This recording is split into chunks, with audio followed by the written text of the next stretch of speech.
You're listening to Midlife State of Mind podcast, hosted by Erin and Belinda Fleming, two gals who dish on all the challenges and opportunities that come with this middle section of your life.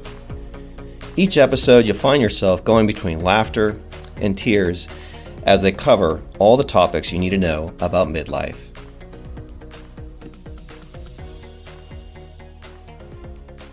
Welcome back to Midlife State of Mind. We're your hosts, Erin and Belinda Fleming. We are thrilled to have you here today, and we want to start off by saying thank you for being a part of our community and listenership. Your support means the world to us. Before we dive into our episode today, we would like to ask for a quick favor. If you enjoy our podcast episodes, will you consider leaving us a 5-star rating and a review, especially a review about an episode that was meaningful to you? And then your feedback helps us reach more people and continue delivering the content that everyone loves and enjoys. We've gotten some wonderful reviews. Please keep them coming. Well, today we're going to dive into the topic of resiliency. It's kind of a buzzword, I think. You hear about become more resilient. And what resilience is just the capacity to withstand or recover quickly from difficulties and adapt well in the face of adversity. And resiliency is something that we can build in ourselves, but it takes, just like if you were building a muscle, it takes practice and time and intentionality. And resilience often does begin with courage. And it's interesting because our most recent episode about facing your fears, it takes a lot of courage to face your fears. But when you face your fears, what are you doing? You're stepping outside of your comfort zone. And that is the same muscle that we want to work when we're building resilience. So as we reach middle age, it's easy to settle into routines. Maybe you are very much in a routine and you won't veer from it. That is keeping you from growing and expanding because you're limiting yourself doing the same things over and over and over. Whereas there can be something really stable and fulfilling about that, but it's also important to open up and expand. And especially if you are in this midlife state of mind and if you're an empty nester. I've been seeing a lot of our friends posting on Facebook, hey, not sure what this empty nesting thing is about, but I'm actually in the Caribbean right now and trying to make the most of it. So isn't that wonderful? Like it's some friends of ours, a mutual friend that just posted that, and I had to laugh out loud because let's do something different. Let's not stay in that same routine. And even just for me as an empty nester, I'm like, I'm going to start a podcast. I'm going to go back to school. It's easy to, like you said, to just kind of settle and stay in the routine. But right. that isn't really, we should be living these fulfilling, vibrant lives. We're at the prime of our life. Absolutely. It's an exciting time for us to be in this middle-aged phase of life. I mean, I've joined an art club, a book club, every kind of club you can think of because I want to continually challenge myself and build new experiences for myself so that I can grow as a person. I'm always looking to try to see if I can, become a better version of myself the next day. I'm never in competition with anyone else, but I'm always in competition with not competition with myself, but I'm always growing each day. Trying to be better than I was yesterday. Well, it's interesting because in order to go out there and try all of these different things, you're actually opening yourself up for maybe you're good at something, but maybe you're not good at something else. And so you're learning, even at this stage in life, we can still learn about ourselves and we can still give ourselves permission to let failure be a part of the process. So failure is a natural part of life. And I feel like that we're at the age right now where we really shouldn't worry about what someone else thinks and what someone else is doing. That comparison game is a trap. And resilience actually involves opening yourself up and being comfortable with learning from an experience, even if you failed at it. Well, and some of the biggest inventors or most successful people, the road to their success, I know that one of our mutual friends, and we talk about an overnight success, but he says an overnight success that took 10 years or took 20 years. And some of the most successful people in business or in life, if you were to talk to them, they had failure after failure,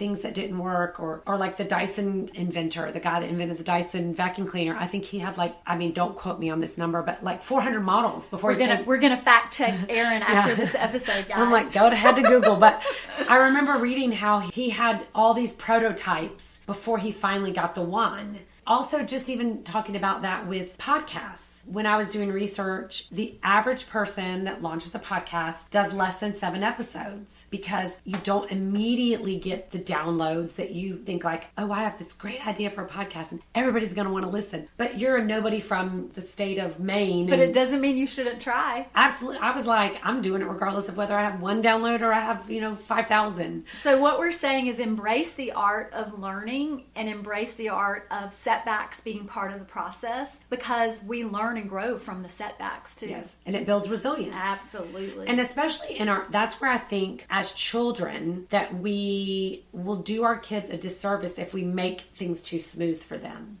You are spot on, because as parents, we are doing a disservice, and they will have a rude awakening when they get out into the real world where mom and dad can't always go and fix everything. And building resilience does start as a child. It really does. Absolutely, yeah. Well, I have 4 core components that can empower you to withstand and learn from difficult experiences. So helping you to build resilience through adversity. The first one would be connection. Connecting and building relationships with empathetic and understanding people. Belinda and I do that for each other. We're always the one that I'm a sounding board for her. She's the sounding board for me. She has other friends that do the same for her. And then having hard conversations. You're one of my friends that will tell me the truth. I'm one of your friends that'll tell you the truth. It's not always just letting you... It isn't always rainbows and unicorns, right? It's real conversations, because we want friends that actually can be honest with us. And that care about us. And that can give us a different perspective. Because sometimes we can't even see the forest for the trees if we're so, in the thick of it. Right. And so I do want those kinds of friendships, and those kinds of friendships do build resilience over time in the friendship itself, and also when you go out into the world and you're interacting with other people, the relationship that you have with a solid friend that can tell you the truth and tell you things where maybe we need to see a different perspective, that's worth gold to me. And then of course we always advocate wellness, taking care of your body through sleep, through hydration. When you've had a good night's sleep and you're moving your body and you're eating properly, then you're more able to handle adversity and exercise that resilience muscle. Mindfulness, so practicing any type of mindfulness, meditation, prayer, journaling, and then avoiding negative outlets. So staying away from drugs and alcohol, because drugs and alcohol are things that numb you, basically take a wet blanket to your resilience, because they just undermine the resilience that you're building. Well, adapting to change is part of the process of just the human experience. And if you are self-medicating in ways that you are getting numbed from the actual experience of going through whatever's happening in your life, it is interesting that a lot of us want to avoid feeling uncomfortable. And so we actually create this pattern of avoiding. And we're going to stunt our growth in whatever stage of life that we're in. I guess what I'm trying to say is that resilience affords us the ability to adapt to change and not be broken by things that come along. Like, you don't want to be at a point in life where whatever life is throwing at you, that you don't have the wherewithal to weather the storm. Another component is meaning. So finding meaning in your life. So that could be from helping others, volunteering, and then being proactive, like you were saying, facing your problems head on. It is uncomfortable at first, but like the more that you do it, like we have talked about in other episodes, exposure. The more that you do it, the easier it becomes. And then moving towards a goal so that you can, if you know that if you have a difficult task or a difficulty, breaking it down so that you can handle it in smaller segments and practice your resilience as you move through those. Well, I think it's important to understand that our resilience fuels our determination to chase our dreams. So we're talking about goals, but also don't forget to dream. Dream big, right? And let go of those negative beliefs that you can't have the dream. I think it's very important. So with resilience, we keep pushing forward, and we keep expanding our edges. We talk about that in yoga practice a lot, and it is very powerful to expand your edges. And it's interesting because when we talked about our recent episode about fear, every time you face a fear, and even if it's just this gradual step, you're expanding, you're growing, you're getting to this place where the fear doesn't have power over you. And every time we face a fear, we're building resilience. That's number 4, is embracing healthy thoughts. So keeping things in perspective, accepting change, maintaining a positive outlook, and learning from your past. And that's one of my favorite things when I would teach classes is, let's say they're holding a pose for a long time. I'm like, look at your willingness to hold this pose. Look at the thoughts that you're saying. You're probably saying to yourself, like, Erin, when are we going to move on from this? But I'm helping them build resilience. You can do hard things. Right. All you have to do is you just need to get your mind right, and your body will follow. So in the instance of a yoga class, you will talk yourself out of something faster in your mind than your body will talk you out of it. Well, I agree. And the wonderful thing about this episode today is that everyone's resilience is inspiring someone else. So I challenge you to witness those around you that you experience in their life this profound resilience, because we all have people around us that we're like, wow, it is amazing what they have gone through and the example that they have set. And they raise the bar for all of us. And when we witness it in others, it gives us the ability to embrace our own life experiences and become more and more resilient as a result of it. We can find our hope and our strength in our own resilience. We can find hope and strength in looking at other people facing whatever challenges that they are. And the human spirit is made for this idea of resiliency. Absolutely. I follow a lady on social media who lost her husband and her 2 children, and she is a yoga teacher, which is why I think I follow her. And even in the face of all of that adversity and loss and just pain, heartache, like a pain I can't even imagine. She is, I'm not saying she's had an easy time, because she has chronicled this whole process of grief, and to see her resilience to come back, and it hasn't been fully, she's changed. She'll be forever changed. It's a healing journey, right? But she is pushing forward. It's like you said, the human spirit. I'm actually reading a book. This is a little bit along the lines. I'm reading a book right now called Mind Over Medicine, and it talks about the power of your mind. And it does tie into resiliency in the sense of how people will get a diagnosis, let's say a diagnosis of cancer or a life-changing. Exactly. And even maybe a terminal diagnosis. And they're like, no, I'm going to... Mind over matter. Yeah, it is. And they end up living a much, much longer life Yes. than the person who just accepts it and kind of feels defeated They take by it as a death sentence. Right. Yeah. My grandma, when she was about 80, she moved to Savannah from Illinois. And shortly thereafter, she was diagnosed with kidney cancer. And so, she was 82 at the time, and the option was given, well, chemotherapy and, all of that. And my grandma was like, no, I'm not going to do that. She lived to 92. Wow.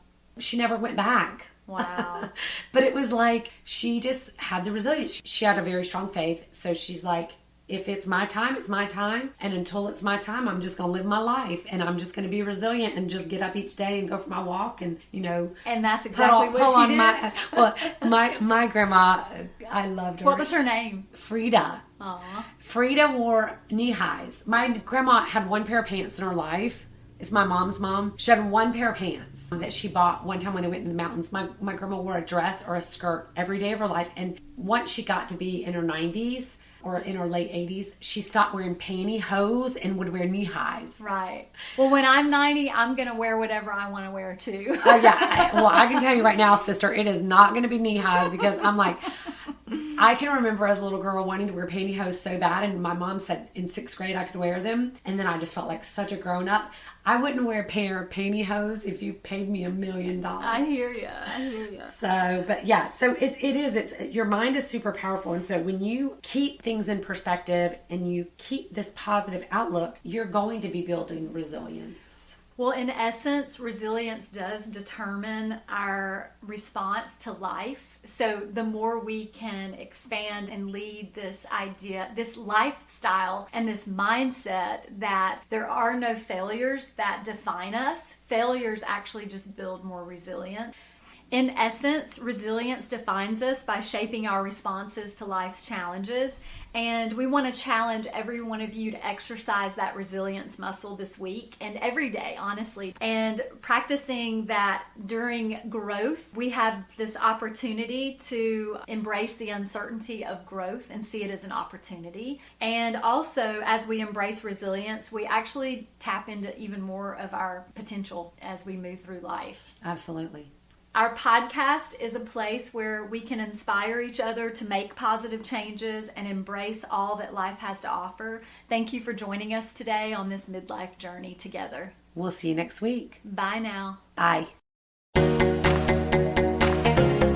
This has been an E Squared production.